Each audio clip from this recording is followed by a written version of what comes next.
દારૂ ઉપર પ્રતિબંધ છે તો દારૂ જોઈએ એટલો મળે છે ને હોમ ડિલિવરી ઘરે બેઠા મળે છે.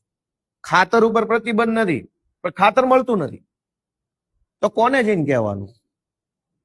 અમે કઈ બાંગ્લાદેશી નથી, ઓલા ચંડોળા તળાવે રે ઈવડાઈ અમે નથી. અમે તો આ દેશના જ છે. અમારી 500 પેઢીઓ આ દેશમાં થઈ. દારૂ ઉપર પ્રતિબંધ છે, દારૂ જોઈએ એટલો મળે, ઘરે બેઠા મળે, અને ખાતર પૈસા દેતાય ન મળે. એનું શું કારણ?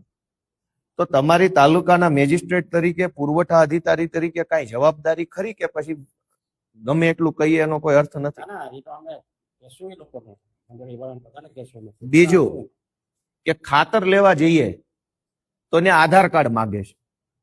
હવે ખેડૂત ખેતરે જ સીધો ખાતર લેવા આવે, હવે ખિસ્સામાં આધાર કાર્ડ લઈને ફરે, ટ્રેક્ટર આંકતા હોય, ખેડૂતના ખિસ્સામાં એક પાવલી ન હોય, પહેરા લુગડે ખેતીનું કામ હાલતું હોય, કેમ કે રફ લુગડા પહેર્યા હોય.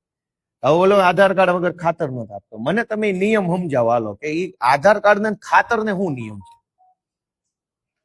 દારૂ લેવા માટે તો આધાર કાર્ડ ની જરૂર નથી, આઈડી પ્રૂફ માટે જ માંગતા હોય ને. પણ દારૂ લેવા માટે તો આધાર કાર્ડ ની જરૂર નથી આઈડી પ્રૂફ ની. દારૂ લેવો હોય તો વગર આધાર કાર્ડે મળે છે, ખાતર લેવું તો આધાર કાર્ડ દેવાનું.